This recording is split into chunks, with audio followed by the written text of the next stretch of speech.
Kemudian dipersempit lagi, gak semua ajaran Syekh Ibnu Taimiyah diikuti. Ajaran Ibnu Taimiyah ini dilokalisir kepada ajaran-ajaran Ibnu Taimiyah yang dipilih oleh Syekh Muhammad bin Abdul Wahab An-Najdi, pendiri Wahabi. Sekarang ini lebih sempit lagi, ada yang melokalisir kepada Syekh Albani, kepada syekh-syekh yang lain. Karenanya Salafi ini gak bisa kalau dikatakan representasi dari Ahlus Sunnah wal Jamaah. Mereka ini semakin lama semakin sempit, menyempit. Nah, ini pokok-pokok yang perlu kita bicarakan tentang apa sebenarnya hakikat Ahlus Sunnah wal Jamaah. Bahwa Ahlus Sunnah wal Jamaah itu sebenarnya adalah Asy'ariyah Maturidiyah. Kalau ada orang mengatakan mazhabnya Rasulullah saja, itu gak bisa zaman sekarang. Mengapa? Kita ini jauh dari masa Rasulullah SAW. Memang di dalam beragama kita ini wajib mengikuti Al-Quran dan Sunnah, kan begitu. Tapi mengikuti Al-Quran dan Sunnah prosesnya harus melalui para ulama. Dan para ulama itu yang menyebarkan ajaran Quran dan Sunnah itu para ulama mazhab. Kalau di dalam fikih mazhabnya 4, ada Hanafi, Maliki, Syafi'i, Hambali.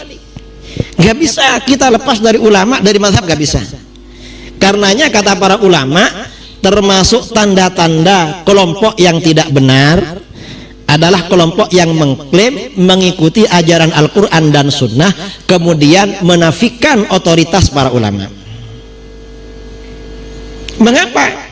Al-Quran dan Sunnah tidak turun secara langsung pada kita. Al-Quran dan Sunnah sampai kepada kita melalui para ulama. Jadi kita agak menerima langsung. Jangankan memahami Al-Quran dan Sunnah, kita ini cara baca Al-Quran saja itu harus belajar kepada para ulama. Itu cara bacanya, apalagi cara memahaminya. Gak bisa kita lepas dari para ulama. Karenanya menurut Ahlus Sunnah wal Jamaah, di dalam beragama seseorang wajib bermadhab. Mengapa wajib bermadhab?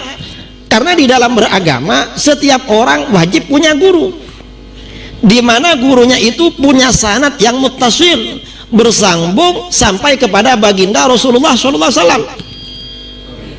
Nah, para guru yang menyebarkan agama dengan syarat muttasil ini para ulama yang bermadhab. Mengapa kita ini wajib punya guru? Di dalam beragama setiap orang gak boleh memahami agama dengan pemahamannya sendiri, tapi pemahamannya harus melalui guru.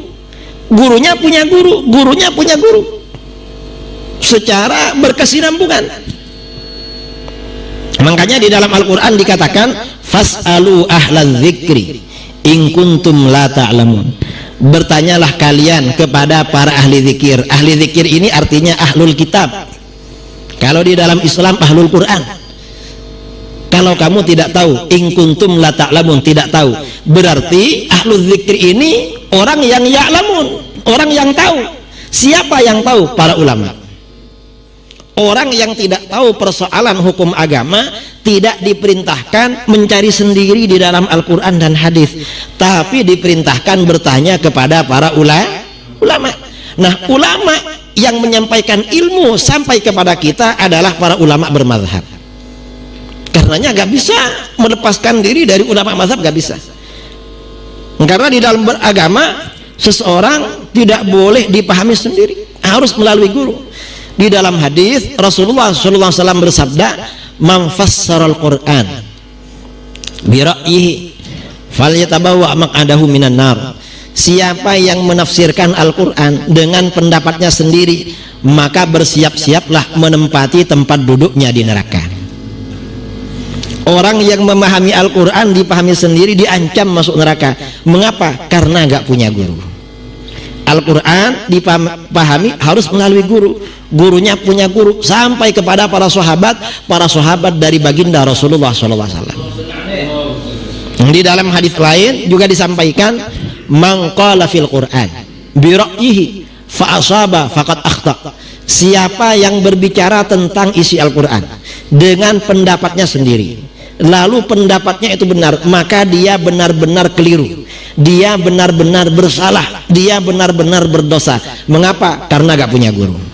Kata walaupun benar disalahkan. Karena di dalam beragama wajib punya guru, dan para guru yang menyampaikan agama dengan sanad yang muttasil, yang bersambung adalah para guru yang mengikuti mazhab. Karenanya kata para ulama, bermazhab ini di dalam beragama merupakan suatu keniscayaan.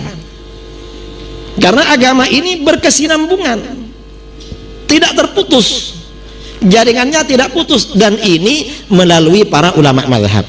Karenanya kalau ada orang, kita ini ikut Rasulullah saja, sombong orang ini, gak mengakui gurunya. Memangnya dia kapan jumpa Rasulullah? Kita ini jangankan bersama Rasulullah, dengan ulama yang menyebarkan Islam di negara kita gak ketemu. Coba saya di Jakarta ini ada Wali Songo, saya gak pulang ke Jawa Timur, akan berguru pada beliau. Apalagi di Jakarta ada Imam Syafi'i, gak pulang. Di Bekasi ada Imam Syafi'i, gak pulang. Apalagi di Bekasi ini misalnya ada sahabat, ada Sayyidina Ali, gak pulang saya, ngaji pada beliau.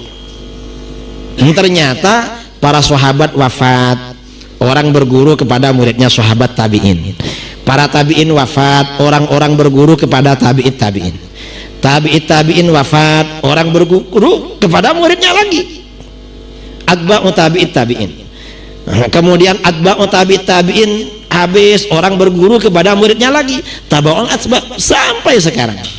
Ini namanya ajaran Islam yang berkesinambungan, bersambung mulai dari hilir sampai ke hulu. Ini termasuk bagian dari kesempurnaan dan keistimewaan ajaran Islam.